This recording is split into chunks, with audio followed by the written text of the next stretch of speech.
back with the man of the hour, Coach John D. White, holding it down. One of my favorite guys to sit down with all the time. What's up, baby? Yeah, we always have great conversations. But you doing this is your time, man. You know, we went from the summer. Shout out to DC. We're at the DC Elite. And at the Rachel Williams Foundation event. This is the time, man. You know, you're deep into the season right now. I want to say it's 10-4.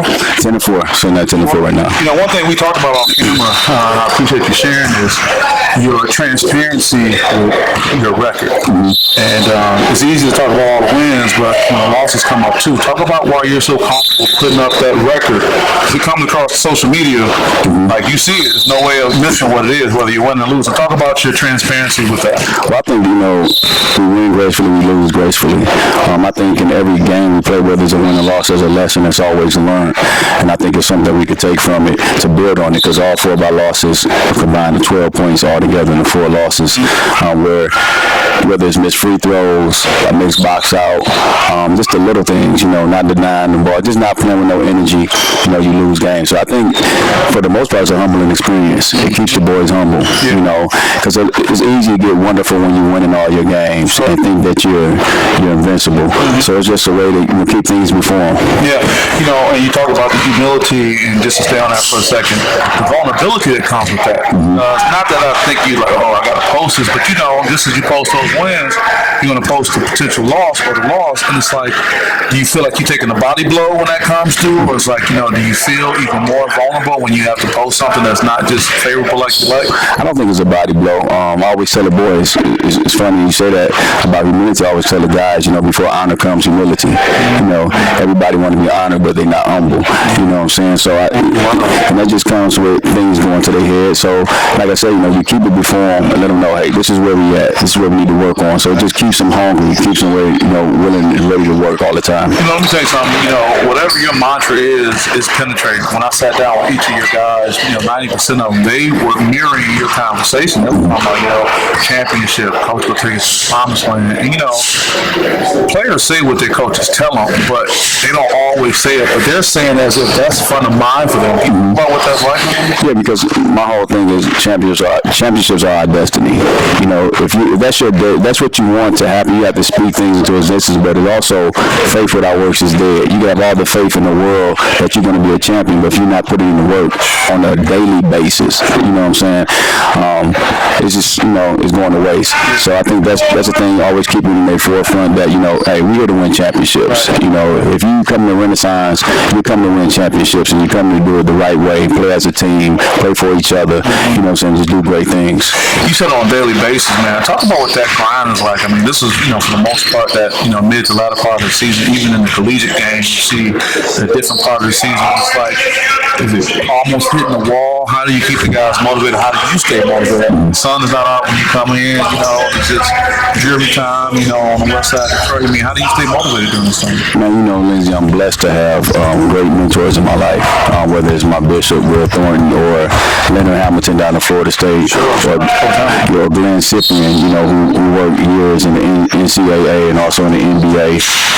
Guys that I talk to, they give me ideas, they give me ways to just stay motivated, you know, whether it's spiritually or naturally, just to keep your spirits up and keep going. This is the time where you can get down. Man, you can get down, you can get complacent, you can just get uninterested in things, you know, the small detail things.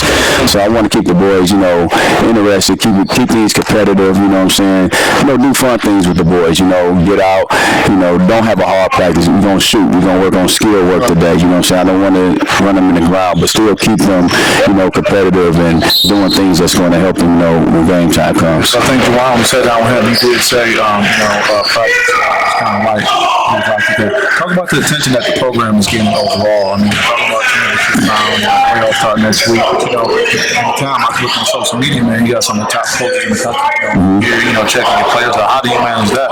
Well, man, I think that just happened over time. You know, as you said before, you was talking to my guys, you was talking about relationships. I believe relationships precede everything. I think I developed some great relationships over the years, and I knew I had to build the program, you know, back to a respectable place where we're almost there. You know, we're not there where we want to be, but we're almost there.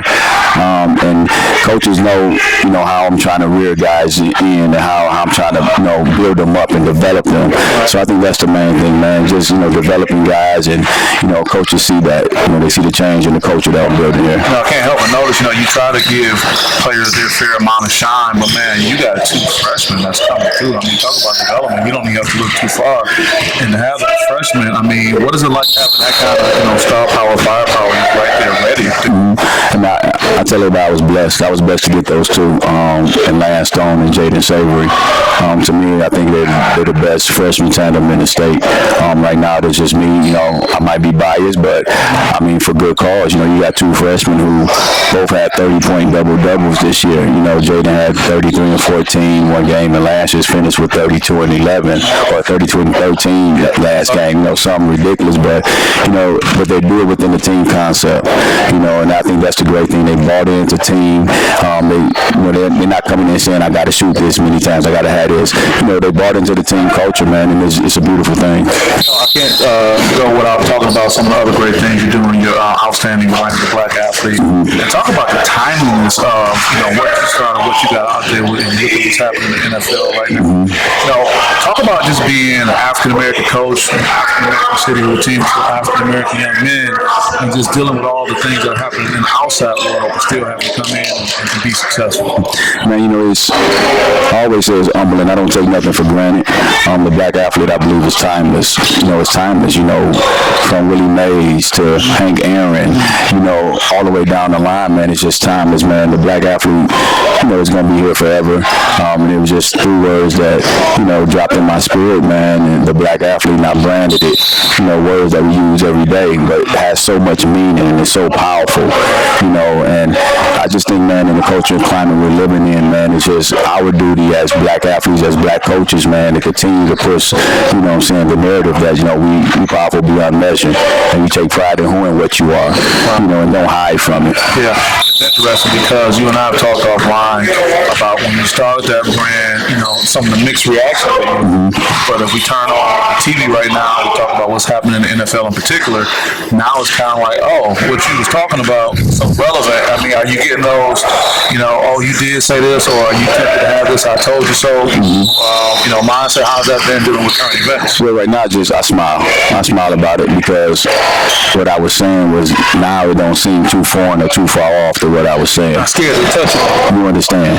Because you like you was a leopard before. Yeah, I can't really say. But that's just the culture and climate we live in, man. So now, when we take pride in who and where we are and do it unapologetically, man, hey, you can knock down walls, man. Yeah, you're doing great things. I appreciate you allowing me to come in. I feel connected to this program and everything that's going on. Anybody you want to shout out before we let you get out here? Just shout out my sons, Josiah and Israel. The black athlete. Jump in the camera? No, not today, man. Somebody ran interference for me. Yeah, one of my parents ran interference for me, man. So yeah. Want that action? All day. Still, you're doing great things, man. I want to be able to support you along the way. Appreciate you, brother. Yes, sir. Lindsay from SPS. We'll see you guys next time. Peace.